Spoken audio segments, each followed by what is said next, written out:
But I have to say, like, the guy that voices Prismo, right now, which is Sean Rohani, I think he does a great job. People that don't know who Prismo is, he is a Wishmaster, not like the Wishmaster movies, or maybe kind of like the Wishmaster movies, except not as evil. Make your wishes. Hello, and thank you for checking out the video. I just want to let you know that I not only create content on my YouTube channel, Class on the Glass, but I'm also on Twitch, where I review movies, cartoons, and TV shows live, while also playing single-player games and multiplayer games. I also have a Patreon, where subscribers have access to hundreds of video and audio commentaries for films and cartoons, as well as podcasts and videocasts. In the meantime, thank you again for watching, and enjoy the video. We're going to move on to the next part of my show, and that is my review for Fionna and Cake episodes 3 and 4, and I'm going to be reviewing this series on a weekly basis. I really do appreciate the fact that they are releasing 2 episodes per week and not just one, because unlike, Adventure Time, at least initially, where Adventure Time is very episodic. So you can hop in and watch an episode and not have seen some of the other ones. Obviously, as the seasons continued on, it became, it got to a point where it's like, hey, they're going to be making a lot of callbacks, a lot of connections to earlier episodes, and characters are changing constantly. Relationships are changing, sure. And in this series, it's very much like, hey, you need to have a pretty extensive knowledge of Adventure Time, and we are telling just one through line. We're telling just one story involving these characters. You can't, instantly start watching Fionna and Cake at episode 3 or episode 4, because you're going to be confused, like, wait, what happened? Why is this character here? What's going on? Why are they scared? Why is this person happy? Why is this person hunting them? You're going to get lost. So that is one of the big differences between Fionna and Cake, and certainly with the earlier episodes of Adventure Time, earlier seasons of Adventure Time. However, I have been absolutely loving this show so far, and I like the fact that they are releasing multiple episodes a week, and they're just telling one story from the very beginning. I think that's been great. But kind of give you an idea, a brief synopsis of what's going on in episode 3. Cake the cat crash lands in a fantastical new world, the world of Ooo, while Fionna continues her search after witnessing something impossible.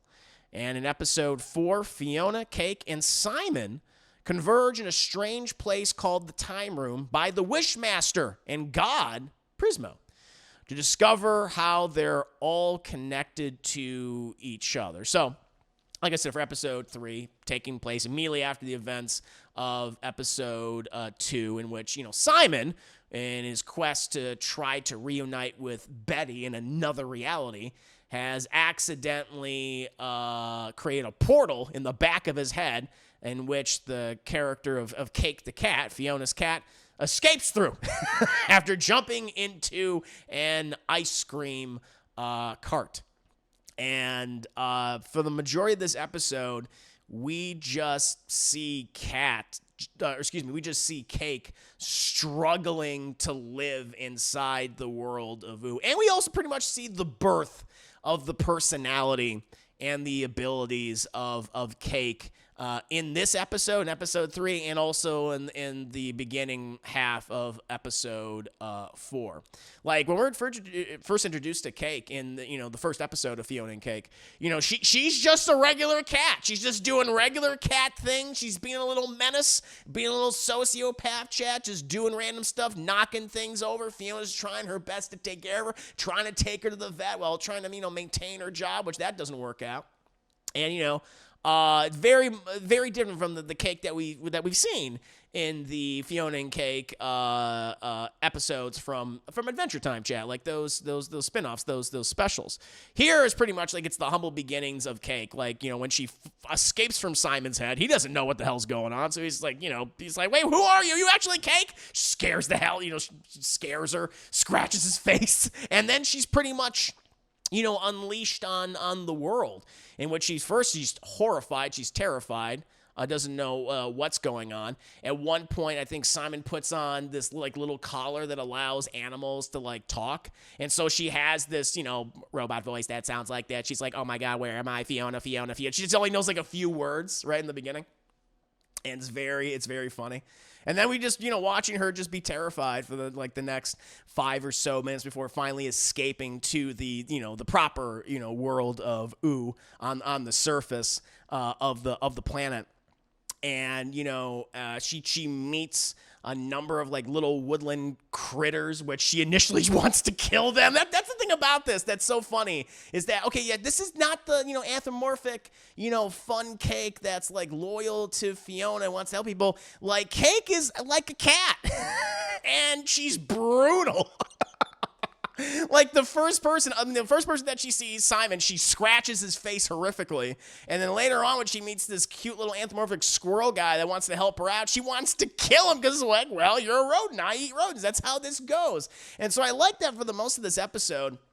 Cake is pretty much like a sociopath and doesn't understand how the world looks. She just knows that I was taken care of by this girl named Fionna, and she's loud sometimes, and sometimes I like her. She's like my roommate. She doesn't even view Fionna as her owner. She's I don't know, she's like this big derpy cat that walks on 2 legs and doesn't know what she's doing most of the time, but she feeds me, and I like that, sometimes. Sometimes I don't want to eat. Sometimes I vomit everywhere. It's I just love where it's her literally finding her voice and her coming into her personality now that she's been given the gift of speaking.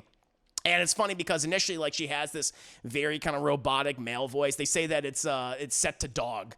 And the little color that she has on, it has all these different settings for all these different animals and creatures and, mystical, magical, mumbo jumbo stuff until eventually they find the voice for Cat. And the voice for Cat is, Roz Ryan, who is the voice actress for Cat and all the other, episodes of Adventure Time, which featured, Fionna and Cake.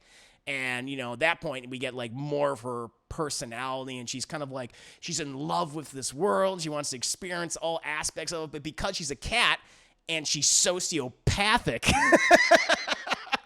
and selfish, she doesn't realize all the things that she's doing. She's jumping around and scratching things and scratching the people, going because they're they're anthropomorphic stick people or boulder people, or they're talking animals and stuff, and she's doing all these horrible things to them.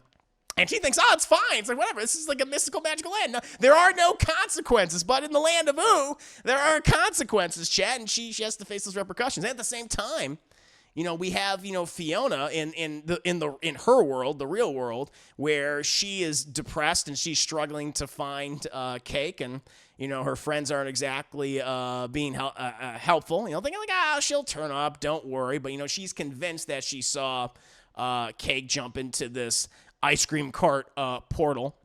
And of course, the episode finally wraps up and it finally ends with, with Simon wanting to still try to find Betty, recreating his portal experiment, and thus Fionna is brought into the Land of Ooo. And, she doesn't even know, anything about this, because the Fionna that we're introduced to in this particular show is not the same Fionna and Cake that's been featured in the spinoffs, at all. It's not that same person. And so she's like, oh my God, so magic is real? This is an actual thing? She's like, I always knew my life was magic. And, she goes on this quest with the little fangirl from episode 2, who wanted to talk to, Simon, who was the Ice King, who was the original, what we think is the original creator of Fionna and Cake. And she enlists her help because she thinks that, she's like, oh, you're a super fan. You look just like Fionna. Oh my God, And they eventually go and rescue Cake, reuniting them. And then setting up the events of episode 4, which again, we see the return of Prismo. We are introduced to that character. But I just love that this episode, each episode has been focused on a specific character. The first episode was focused on Fionna. The second one was reintroducing us to Simon, who was formerly the Ice King and what he's been dealing with in his existential crisis. Episode 3 is our introduction truly to Cake the Cat and their transformations into the Cake the Cat that we know from the original show. And then that's when we get to episode 4, which, again, is focusing on the character of Prismo, who was a recurring character in Adventure Time. And originally voiced by Kumail Nanjiani, who sadly does not return to voice the character again. It's so weird that they've got some of the characters from the original show back to do the voices, and some have not returned. They're like on their third voice actor for Prince Gumball. And but then yet again they still have Donald Glover, voicing Marshall Lee somehow, which is amazing. So it's kind of weird. But I have to say, like, the guy that voices Prismo, right now, which is Sean Rohani, I think he does a great job. People that don't know who Prismo is, he is a Wishmaster, not like the Wishmaster movies, or maybe kind of like the Wishmaster movies, except not as evil. Make your wishes. But he's this interdimensional being, this godlike being who watches the multiverse for irregularities. He watches it in case the multiverse like has any problems. And he's kind of become like disaffected. We see like he's disaffected, he's depressed, he doesn't enjoy his work anymore. And we finally find out, like, okay, what's the true origin of Fionna and Cake? And they changed something. Like, before, we're always told, like, oh, well, it's the fan fiction from the crazed mind of Simon when he was the Ice King. They throw us for a loop with this one that explains where Fionna and Cake are really from, and why they are the way they are now, and why the reality is the way the reality is at this moment. It was like, oh, and it kind of like explains like so much. And I was like, oh, that's why, which I think is really, really cool. And, it also just kind of makes a perspective where, well, we can, like in the idea of the show, of this world, that we're just kind of like the playthings of these, incredibly powerful, omniscient, omnipresent, beings. It's again, Adventure Time has always played with those themes and those ideas, very well. But that's very much at the forefront of this series, and in particularly with this episode. And I love that. I really, really like that with that. And, it also kind of, you have our character, like everyone, all of our respective characters are going through their own existential crises. From the main leads, obviously, of Fionna and Cake and certainly Simon. But then even like some of our supporting ones too, like, we see Finn, and he's not dealing with the death of Jake very well at all. We see Prismo, who is completely depressed and is not in a good place in his omniscient, omnipresent, life. And, it's funny because so much of this episode has a heap and helping of exposition. It's very exposition heavy, but they still make it very entertaining visually, and certainly with the voice acting. That they've always done a great job when it comes to voice acting here in Adventure Time, and now with Fionna and Cake, and bringing back a lot of those returning characters and bringing in new people. And they're all doing a great job with the material that they're given. We're also introduced to what I believe is going to be probably the recurring villain throughout the season, which is they call it the villain's called the Scarab. And they're described as a god auditor, in which they go around the vast universe and multiverses, and they hunt down and imprison gods and punish gods that have gone against their roles and have circumvented the regulations that are put upon them by what other beings are out there. And, he's described as just kind of like a psychotic loser.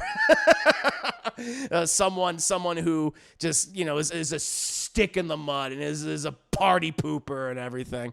And I thought they were actually pretty cool and pretty intimidating. There's a great gag in the fourth episode as well, where Prismo, who again is this being who's kind of like, he's like flat. He's truly 2D, and he always looks like 2D no matter what. It's almost like he's like a drawing on the wall or something. That's how he like moves around his little cube and his environment. But we have this cool thing where Prismo is able to make copies of himself, but his power can only stretch so far. And so while he's talking to like Fionna and Cake, he's also like talking to the Scarab, the villain of the episode, and sometimes he'll get confused who he's talking to, and like what he is trying to say to Fionna and Cake, he'll accidentally say to the Scarab, and the Scarab's like, "What do you mean? What are you talking about, Fionna and Cake?" He's like, nothing. I just love the name Fionna, and I would love a slice of cake. He's like, So they still play around with all that, while again, basically rocking our world when it comes to the true origin of Fionna and Cake in the the grand scheme of the Adventure Time universe. You know, what I originally thought was that, oh, this is just going to be a cute little spin-off show of Adventure Time, where it's like, hey, it's like I think initially that's what they probably thought. Like, hey, we're just doing gender-bent fan fiction versions of Finn and Jake. Like, I think, you know, that's what the initial idea was from the crazed mind of the Ice King. But they've managed to take that concept and apply some dramatic weight to it with these characters, and showing that, okay, they're not just gender-bent versions of these popular characters, that they're characters in their own right, that they are going through many trials and tribulations. They're not in good places in their lives. They are having existential crises.